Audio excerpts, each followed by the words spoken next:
everyone, what's up? Welcome back to my channel, Koki Creative. My name is Elena, and today we are doing another speed build. This is a winter build, but I did build it in the summer because I can't stand building when it's snowy outside. I can't see the landscaping, I can't see the grass. It's hard to do the terrain tool, any kind of terrain paint. So yeah, that's why it's the summer. Also, I like all my builds to look good in all 4 seasons if I can. So I did upload 2 versions of this build to the gallery. One that's a little bit more like holiday themed. It has a tree inside. It has like a wreath on the front door. And then the second version doesn't have those things, and I replaced like all the holiday stuff with normal clutter. I also didn't use seasons for this pack. I used the holiday celebration, and I used, oh my gosh, what other packs I used? You'll see what I use. But anyway, I decided to use just a few packs for this build, and it's almost a starter home. Not quite, but almost. And it is a tiny home as well, so it kind of has the, it almost has the triple trifecta of challenging builds. I really enjoy doing starter homes because it gives me something to think about when I build.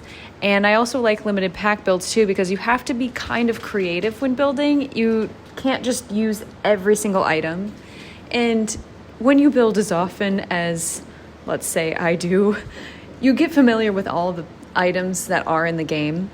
And sometimes you're thinking, gosh, I really think that item would look really good right there. But instead you have to get creative, think about what you can use with base game or with a couple packs that you're using. I'm also using a ton of debug items as well, which really opens up the catalog to so many more items and cheap items too for starter homes. It's perfect, especially when you're building a limited pack build and something that's supposed to be cheaper. Great. So for what I'm doing right now is a little trick that I use all of the time. I use these little blinds that are base game. And if I kind of want to give it 3 dimensions, you can have it lay flat to look like shutters, but I usually like to do a wall at a diagonal next to a window and then put those curtains next to it. And then I remove the diagonal walls.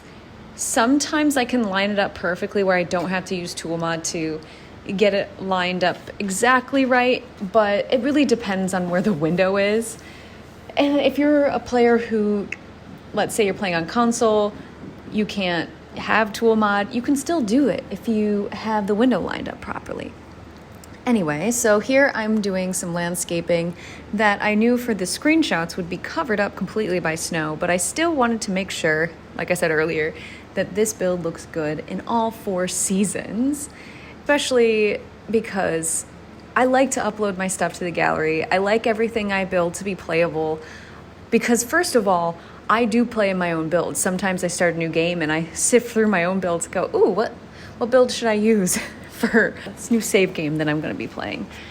But anyway, another fun thing is I got a new computer recently during my move, and when I downloaded tool mod, I got organized debug, and it's my first time having organized debug, and let me tell you, it is a game changer. If you are used to what I used to do, you type in the cheat codes and you click on the magnifying glass and you scroll all the way to the bottom, and those are your debug items and your hidden objects, and you're like, great, and you have to sift through all of them. And if you're anything like me, you got kind of familiar with where those items were, but you still lost them all the time.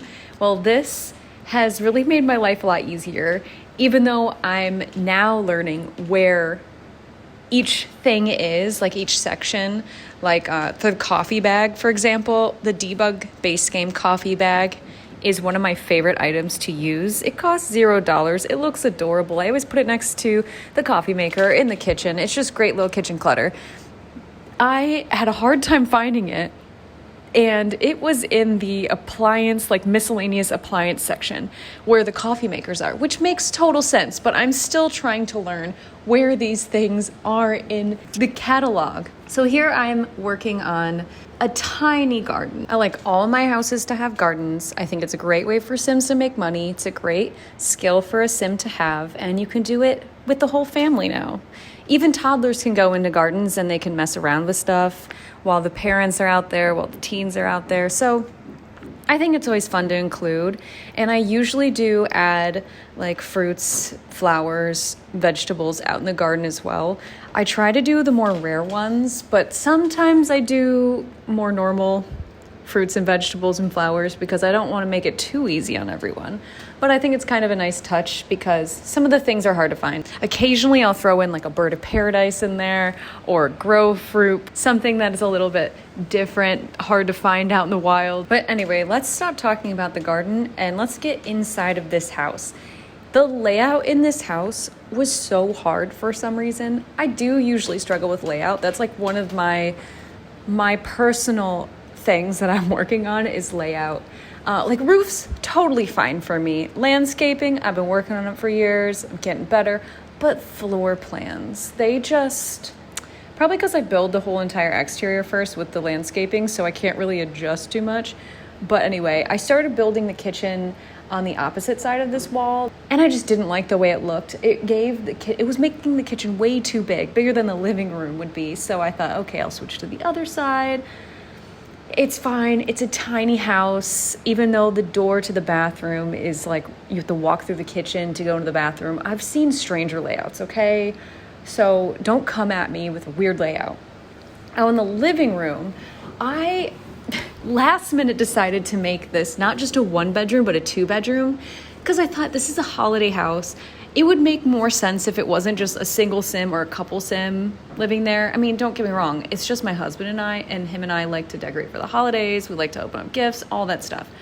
But for this build, I did want there to be like kids involved possibly. So I last minute decided to add a bedroom and I gave it bunk beds. And I wasn't sure what age range I wanted these kids to be, but I kind of kept neutral tones in there because I also wanted to fit for any Sim. Let's say you download this and you want to give it a little bit of upgrades, want to change some swatches, maybe want to switch out some of the furniture. Great, go ahead, do that. I want you to make this house your own. Or if you want exactly what I built, that's awesome too.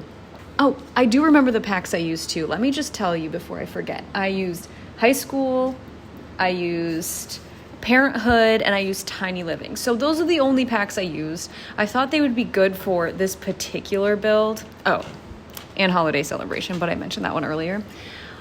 I thought those packs would be perfect for this build because, first of all, high school years, I'm building this in the new world that high school years comes with. Cooper, I can't remember the name of it. Sorry. I've had a long day. Anyway, so I built it in that world, so I thought it would only be fitting if I used that pack. Plus, that pack comes with some really, really cute clutter, and I'm still not over it yet, so I had to include it.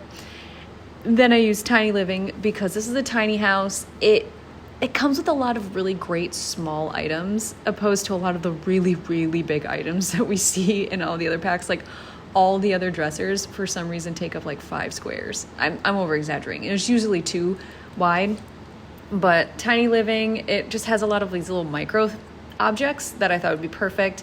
And then Parenthood, because again, I decided to make this kind of a family house. Parenthood has a ton of really great kids clutter. I thought it'd be nice.